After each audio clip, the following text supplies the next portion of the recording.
اعوذ باللہ من الشیطان الرجیم بسم اللہ الرحمن الرحیم الحمد للہ رب العالمین الصلاۃ والسلام علی اشرف الانبیاء والمرسلین وخاتم النبیین سیدنا و مولانا علی رسولہ الکریم واہل بیتہ الطیبین الطاہرین المعصومین المظلومین اما بعد فقال اللہ تبارک و تعالی فی کتابہ المجید و فرقانہ الحمید بسم اللہ الرحمن الرحیم رب المشرقین و رب المغربین فبأی آلاء ربکما تکذبان مرج البحرین یلتقیان بینہما برزخ لا یبغیان فبأی آلاء ربکما تکذبان یخرج منہما اللؤلؤ والمرجان فبأی آلاء ربکما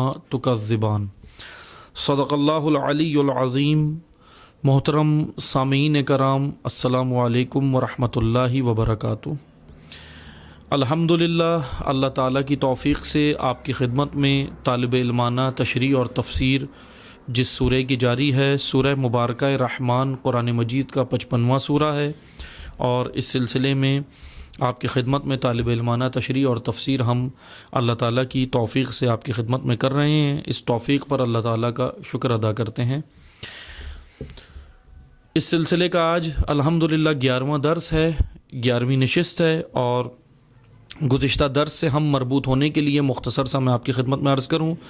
گزشتہ درس میں ہم نے اس سورہ کے بارے میں جو بیان کیا تھا آپ کی خدمت میں، وہ رب المشرقین و رب المغربین آیت 17 تک ہم پہنچے تھے، کہ جس میں اللہ تعالیٰ کا فرمان ہے کہ وہ مشرقوں اور مغربوں دونوں کا رب ہے۔ یعنی یہاں پر جمع کا صیغہ استعمال کیا گیا ہے، مشرق نہیں کہا گیا، مشرقین یعنی خداوند تبارک و تعالیٰ نے ایک دعوت فکر دی ہے انسان کو کہ جائے اور دیکھے کہ علام ایک عالم نہیں ہے اللہ کا، کئی علام ہیں۔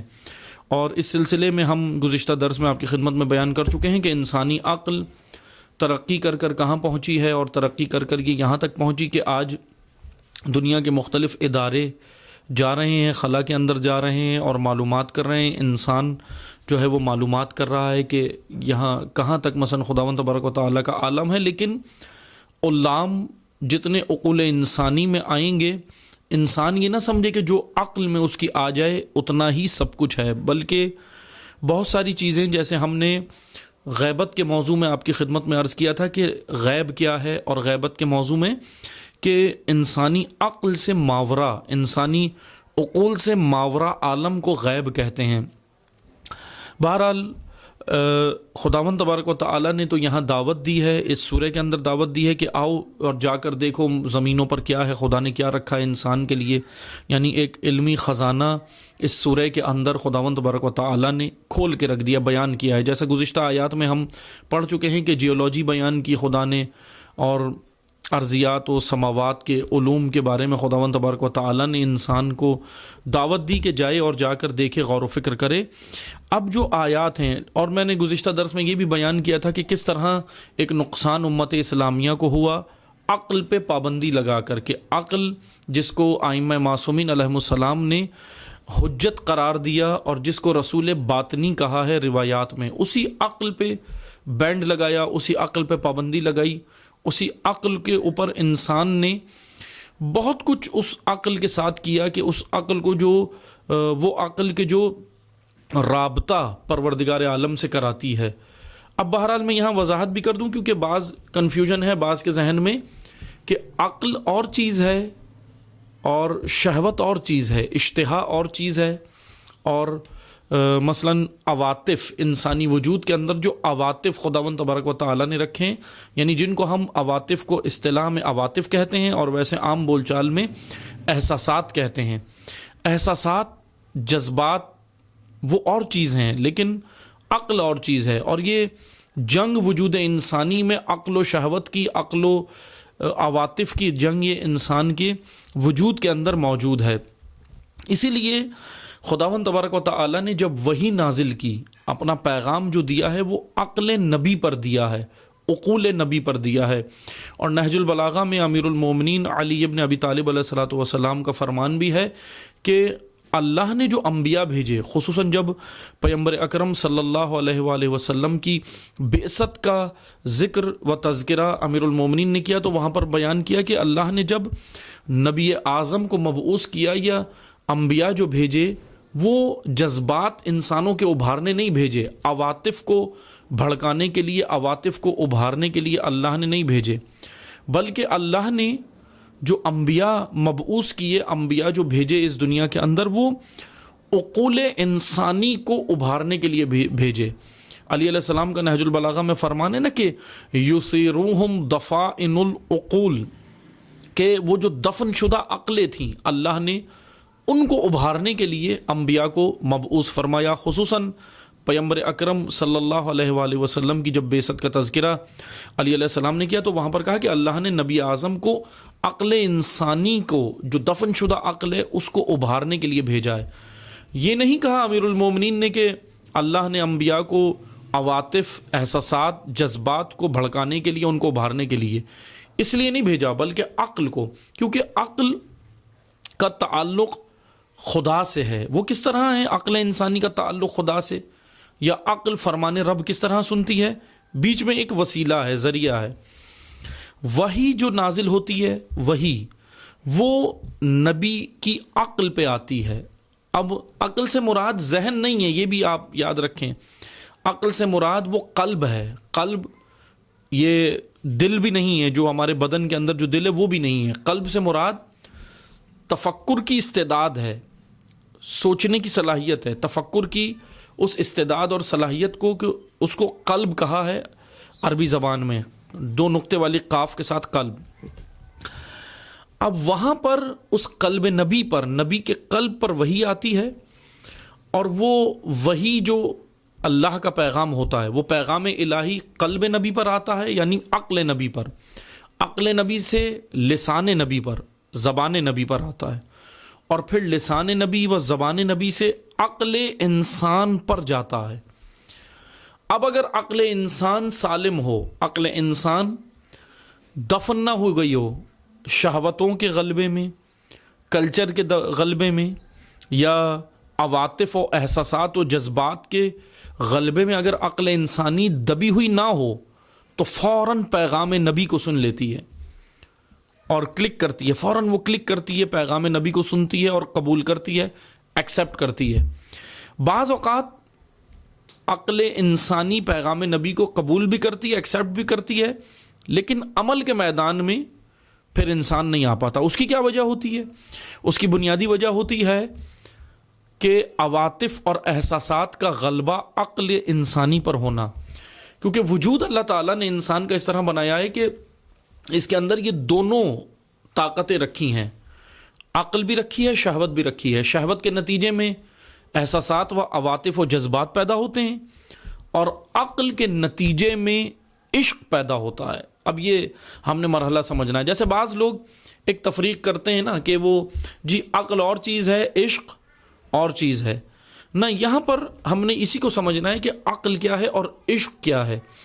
عشق جذبات کو نہیں کہتے، عشق احساسات کو نہیں کہتے، عشق عواطف کو نہیں کہتے، بلکہ عقل کی بھی کئی اقسام ہیں۔ جیسے علماء نے، مفسرین نے اور علامہ اقبال رحمۃ اللہ علیہ نے بھی جو بیان کی ہے عقل کی اقسام، اس میں سے ایک بیان کی ہے کہ عقل عاشقانہ اور عقل تاجرانہ۔ اب یہ دو طرح کی عقل ہے۔ عقل تاجرانہ وہی احساسات و عواطف ہیں، لیکن عقل عاشقانہ وہ عقل ہے جو انسان کو ملاتی ہے خدا سے، انسان کو لے جاتی ہے خدا کی بارگاہ میں، انسان کو لے جاتی ہے راہ خدا پر۔ اب وہ عقل جو ہے وہی اصل عقل ہے، وہی اصل میں عقل ہے۔ لیکن ہوا یہ ہے ہمارے معاشرے میں کہ احساسات و جذبات کو بھی، بعض اوقات وجود انسان میں احساسات و جذبات بھڑکے ہوئے ہوتے ہیں، لیکن نام اس کو عقل کا دے دیا جاتا ہے۔ اور پھر جو اصل عقل ہوتی ہے، جو عشق خدا انسان کے وجود میں پیدا کرتی ہے، پھر ہم اس کی تفریق میں یا اس کے سامنے، اس کے مد مقابل عقل کو لا کے کھڑا کر دیتے ہیں اور کہتے ہیں کہ عشق اور ہے، عقل اور ہے۔ یہاں پر پھر ہم اس طرح اس کو تفریق کر دیتے ہیں۔ حالانکہ حقیقی جو عقل ہے جو فرمان رب کو سنتی ہے اسی کے نتیجے میں عشق پیدا ہوتا ہے. عواطف و احساسات کے نتیجے میں محبت ہوتی ہے. اسی لیے محبت اور چیز ہے، حب اور چیز ہے، عشق اور چیز ہے. یا میں اگر اور اس کی سادہ سی وضاحت کروں عوام الناس کے لیے، تو حب جب اپنے 100% یعنی حب و محبت مراحل میں گزرتی ہوئی جب 100% پیور ہو جائے، خالص ہو جائے یا 100% ہو جائے، بڑھتی بڑھتی، تو پھر وہ عشق بنتی ہے، پھر وہ عشق کے مرتبے تک پہنچتی ہے، ورنہ وہ عشق نہیں کہلاتی. اگر 99.9% بھی وجود انسانی میں ہو تب بھی وہ حب رہتی ہے، عشق نہیں ہوتا.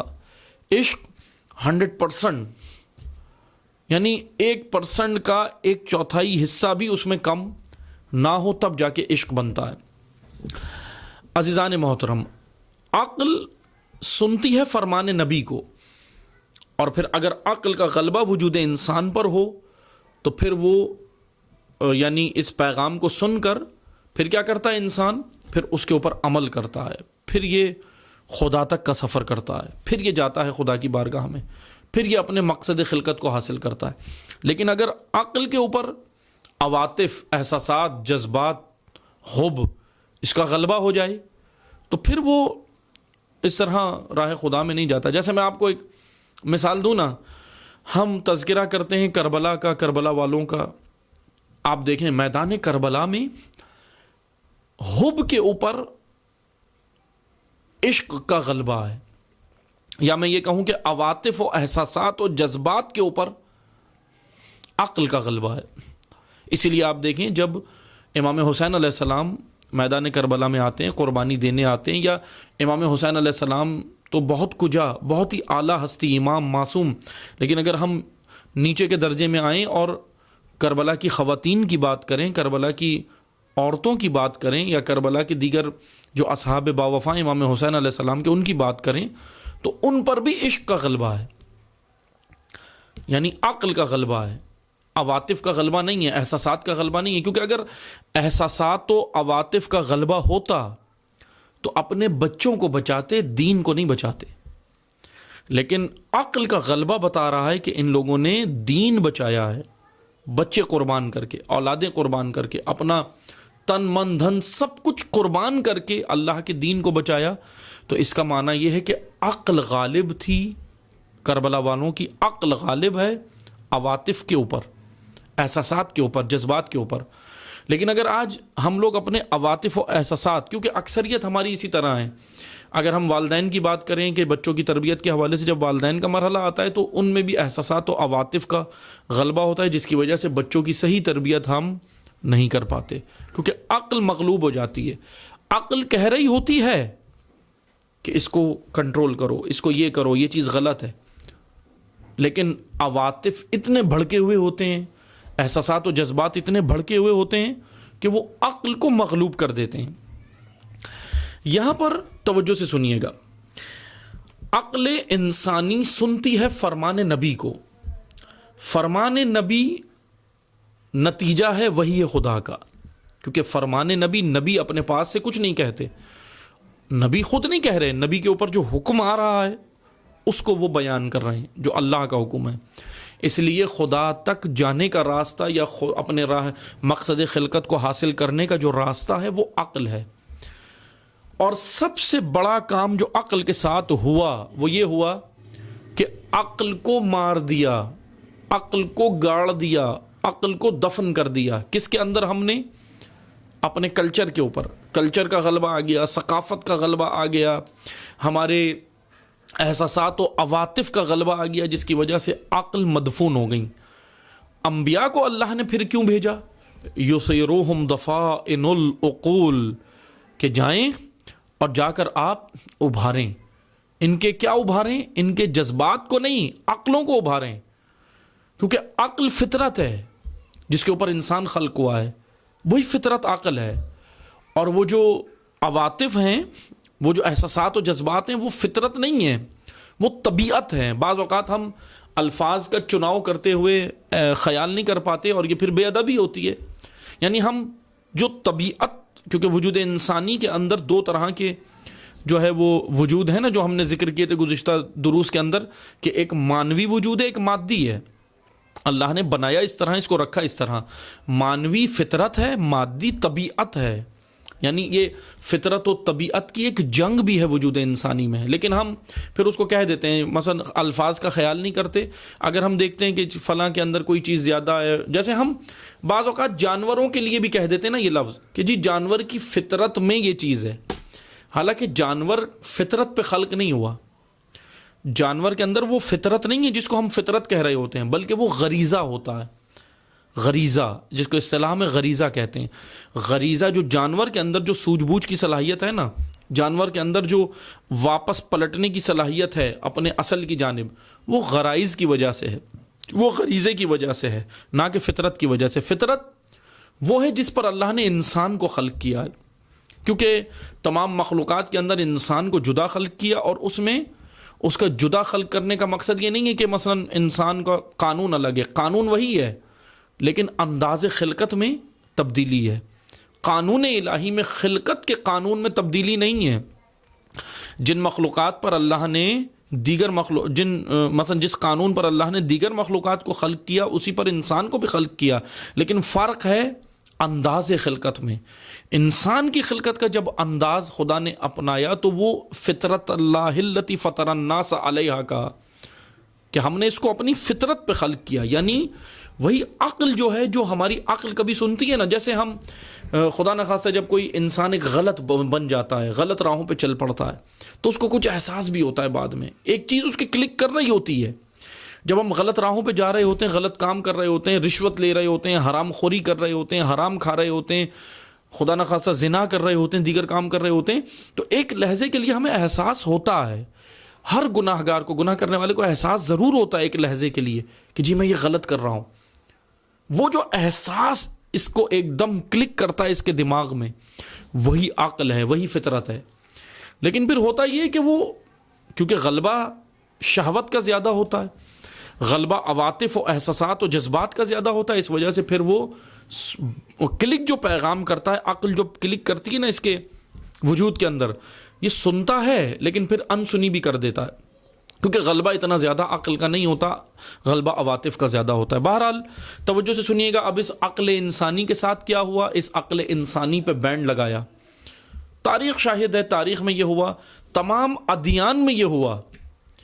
یہودیت، آج ہمیں دنیا میں 3 بڑے مذہب نظر آتے ہیں، یا جن کو ہم سامی مذہب کہتے ہیں. ویسے اور بھی ادیان ہیں وہ غیر سامی ہیں. سامی حضرت نوح علیہ السلام کا بیٹا ہے، سام بن نوح.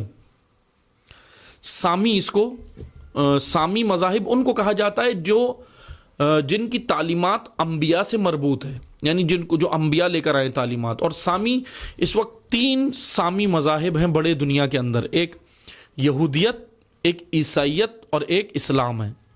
بہرحال اب ہوا یہ کہ ادیان کے اندر اب بہرحال جو دوسرے ہیں وہ غیر سامی مذاہب ہیں، جیسے ہندوازم ہے، بدھزم ہے، اور دیگر جو مذاہب دنیا میں پائے جاتے ہیں، وہ سارے غیر سامی کہلاتے ہیں. وہ سامی نہیں ہیں کیونکہ وہ ان کی تعلیمات انبیاء نے نہیں دیں، انبیاء نے وہ مذاہب متعارف نہیں کرائے. وہ اختراع ہے، ذہنوں کی اختراع ہے عام انسانوں کے. سامی مذاہب میں اگر ہم بات کریں تو ان میں کئی تبدیلیاں ہوئیں. کیسے ہوئیں؟ مثلا یہود کے بارے میں قرآن کریم نے بیان کیا کہ یہود کے اندر تحریفات ہوئیں، یعنی جو حضرت موسیٰ علیہ السلام کی توریت کے اندر تحریفات ہوئیں. حضرت موسیٰ علیہ السلام کی تعلیمات تھیں، اس کے اندر تحریفات ہوئیں. زرپرست لوگوں نے اس کے اندر مثلا تحریفات کی. عیسائیت کی بات کریں، عیسائیت کے اندر بھی ہوئی. آج نہ توریت اس اپنی اصلی حالت میں موجود ہے اور نہ انجیل اپنی اس اصلی حالت میں موجود ہے، بلکہ تحریف شدہ ہیں. لیکن فقط ایک قرآن ہے جس کا وعدہ خدا نے کیا کہ یہ ہو بہو اپنی اصلی حالت میں ویسے ہی موجود ہے، اس میں کوئی تبدیلی نہیں ہوئی. خداوند تبارک و تعالیٰ نے اس کا اعلان بھی کیا.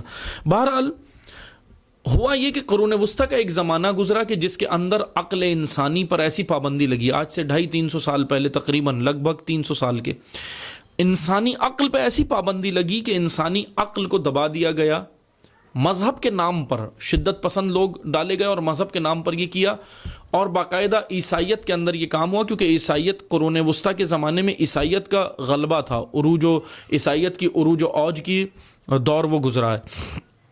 ہوا یہ کہ وہاں پر پابندی لگا دی، سوچنے پہ پابندی لگا دی۔ اگر میں آپ کی خدمت میں بس ایک نمونے کے طور پہ ایک مثال عرض کروں کہ قرون وسطیٰ کے زمانے میں 3.5 لاکھ سائنٹسٹ قتل ہوئے ہیں، 3.5 لاکھ سائنٹسٹ دانشور کیوں قتل ہوئے؟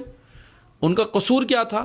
ان کا قصور تھا کیوں، لاجک بیان کرنا، حکمت بیان کرنا، فلسفہ بیان کرنا، اس کی وجہ سے وہ قتل ہوئے 3.5 لاکھ۔ اور بہرحال انہوں نے کیا کیا تھا؟ انہوں نے بس اپنی ایک رائے پیش کی تھی۔ جیسے اگر پاپ جو پادری ہوتا تھا عیسائیت میں، کیونکہ پادری جو ہے وہ وہی حیثیت رکھتے ہیں جو جیسے آج علماء مذہب اسلام کے اندر ہیں، جیسے مقدس لوگ ہوتے ہیں، اسی طرح عیسائیت میں پاپ ہوتا ہے، پادری ہوتا ہے۔ تو پادریوں نے اپنا دین جو پیش کیا، جو حضرت عیسیٰ علیہ السلام کا دین نہیں تھا، من گھڑت دین، گڑا ہوا دین پادریوں نے بنایا، اور وہ قرون وسطیٰ کے زمانے میں اس کو پیش کیا، اس کا غلبہ کیا، اور متشدد عیسائیت، متشدد دین بنا کے پیش کیا، تشدد پسند دانہ دین۔ جیسے آج بعض لوگ الزام لگاتے ہیں نا اسلام پہ کہ اسلام متشدد دین ہے، اسلام میں شدت ہے، اور یہ تو اگر تاریخ پڑھیں تو اسلام کے اندر تو بہرحال یہ تو امریکہ نے اور دیگر جو عالمی اسٹیبلشمنٹ تھی اس نے ڈالے مسلمانوں کے اندر ایسے جنایت کار لوگ کہ جنہوں نے اسلام کا چہرہ خراب کیا، ورنہ اگر پیچھے تاریخ پڑھیں تو عیسائیت کی اپنی داستان قرون وسطیٰ میں وہ ڈھکی چھپی نہیں ہے۔ دیکھیں جا کر، اس کو پڑھیں، اسٹڈی کریں، مطالعہ کریں، موجود ہے تاریخ کہ اس کے اندر متشدد مذہبی پیدا کیے جو پاپ کی صورت میں ہوتے تھے، پادریوں کی صورت میں ہوتے تھے، جنہوں نے دین کا چہرہ بگاڑ دیا، بگاڑ پیدا کیا۔ اب اس کے نتیجے میں کیا ہوا؟ مثلاً قرون وسطیٰ کے زمانے میں یہ ہوتا تھا کہ سائنٹسٹ، اگر سائنسدان یہ کہہ دے، مثلاً اگر پاپ نے کہا، پادری نے کہا کہ ستارے حرکت نہیں کرتے، ستارے فلاں، مطلب اس نے ایک نظریہ دیا کہ ستارے حرکت نہیں کرتے، ستارے ایک جگہ موجود ہیں، اور لیکن سائنسدان نے اگر اپنا ایک نظریہ پیش کر دیا، دانشور نے اگر اپنا ایک رائے قائم کر دی اپنے علم کی روشنی میں کہ جی ستارے حرکت کرتے ہیں، تو اس کو اس بنا پر جانتے کیا سزا ملتی تھی؟ اس کو گرم پانی کے اندر اس کو کئی مہینوں جو ہے وہ ڈبونے کی سزا ملتی تھی۔ موت تو بہت اس کو بعد میں دی جاتی تھی، لیکن اذیتیں پہلے دی جاتی تھی۔ یعنی اتنا خطرناک ہے۔ تو میں ایک نمونے کے طور پر آپ کو یہ مثال دے رہا ہوں کہ عقل پہ پابندی کس طرح لگائی گئی اور سوچنے پہ پابندی لگائی گئی۔ بہرحال اس طرح 3.5 لاکھ سائنٹسٹ قتل ہوئے، اور مذہب عیسائیت میں سے کیوں مار دیا گیا کہ آپ کیوں نہ کرو، سوچو نہیں، بس جو ہے مان لو۔ اب یہی کام اسلام میں بھی ہوا، بنو امیہ نے یہ کام شروع کیا اور آج تک یہ جاری ہے کہ جی کیوں نہیں کرنا۔ آپ کو کہا کہ یہ مثلا یہ وظیفہ یہ پڑھنا ہے، بس پڑھنا ہے۔ حلال دین نے قائم کیا، حرام دین نے قائم کیا، مکروہ و مباح، کہا کہ بھائی کیوں ہے؟ اگر جیسے آج کوئی سوال بھی کر لے، کوئی جوان جائے مولانا صاحب سے پوچھ بھی لے کہ مولانا صاحب، آغا صاحب یہ بتائیے کہ یہ کیوں ہے، مباح کیوں ہے، مکروہ کیوں ہے، حلال و حرام کیوں ہے، تو وہاں سے سامنے سے جواب آتا ہے کہ خبردار کوئی سوال نہیں کرنا، بس اللہ کی حکمت ہے، جو بھی ہے اس کو قبول کر لو۔ بے شک اللہ کی حکمت ہے، لیکن اس حکمت کو بیان کریں، اس لاجک کو بیان کریں کہ خدا نے حلال و حرام کا جو پابند انسان کو بنایا، اس میں انسان کے بدن کے فوائد ہیں۔ اسی طرح دین اسلام ایک جامع اور خوبصورت دین ہے، لیکن اس کے اندر بھی تحریفات کا سلسلہ شروع ہوا، کی گئیں۔ اور کیوں مار دیا گیا؟ کیوں مار دیا گیا؟ نکال لیا یہ، جیسا میں نے گزشتہ درس میں مثال دی تھی نا کہ تشیع کے اندر بھی یہ کام ہوا، اخباری مسلک آیا، ملا امین استرابادی نے جو اس کا بانی ہے اخباری مسلک کا، اس نے ایجاد کیا، اور اس کے اندر سوچنے پر ہی پابندی لگا دی کہ جی بس جی جو حدیث ہے، جیسی بھی حدیث ہے اس کو مان لو، جیسی بھی حدیث ہے۔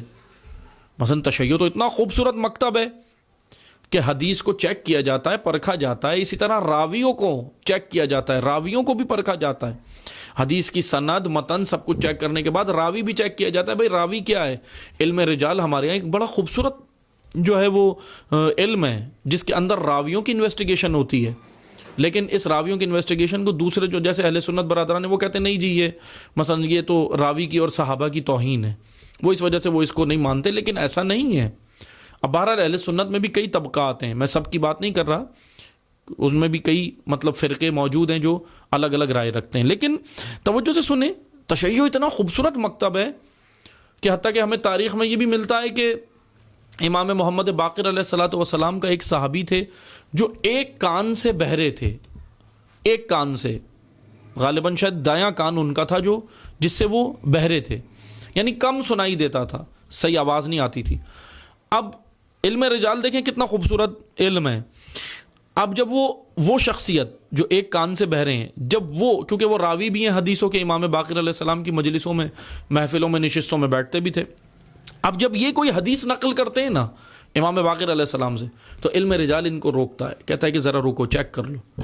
اب راوی کی انویسٹیگیشن ہوتی ہے، راوی کی چھان بین کس نے کیا؟ جی فلاں شخصیت نے۔ فلاں شخصیت کیا تھی؟ ایک کان سے بہری تھی، ایک کان سے کم ان کو سنائی دیتا تھا، دائیں کان سے۔ تو اب جو ہے وہ علم رجال یہاں پہ تحقیق کرتا ہے کہ دیکھو تاریخ کی اب کتابوں میں کھنگالو، دیکھو چھانو کہ کیا ہوا، وہ امام باقر علیہ السلام کے سامنے کس طرح بیٹھے تھے، کیا دایاں کان کا رخ کر کے بیٹھے تھے یا بائیں کان کا؟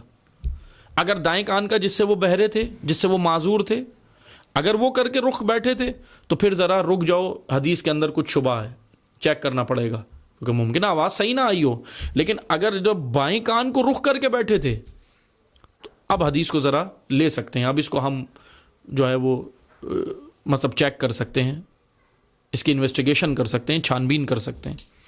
بس بہرحال میں نے عرض یہ کرنا تھا عزیزان محترم کہ اتنا خوبصورت مکتب ہے تشیع، لیکن عقل انسانی پہ پابندی لگی، اور اللہ تعالیٰ نے قرآن میں کہا کہ عقل سے انسان جائے، یہ علوم حاصل کرے۔ بہرحال آیات تو رہ گئی ہیں جو ہم نے آگے بیان کرنی ہے۔ رب المشرقین و رب المغربین 17ویں آیت تھی کہ جس میں ہم نے یہ بیان کیا کہ اللہ تعالیٰ نے کہا ہے کہ وہ مشرق و مغربوں کا رب ہے، نہ کہ ایک، مغربوں اور لام کا رب ہے وہ۔ آگے پھر انشاءاللہ آیات جاری ہیں، ہم انشاءاللہ پھر اس کو اگلے درس میں بیان کریں گے کہ پھر آگے سمندروں کی خلقت کے بارے میں، سمندروں کے بارے میں آیات ہے کہ اللہ تعالیٰ نے سمندر جو رکھے، میٹھے پانی کا، کھارے پانی کا، اور کس طرح ہیں وہ۔ بہرحال پھر ہم اس کو اگلے درس میں بیان کریں گے انشاءاللہ۔ والسلام علیکم ورحمۃ اللہ وبرکاتہ۔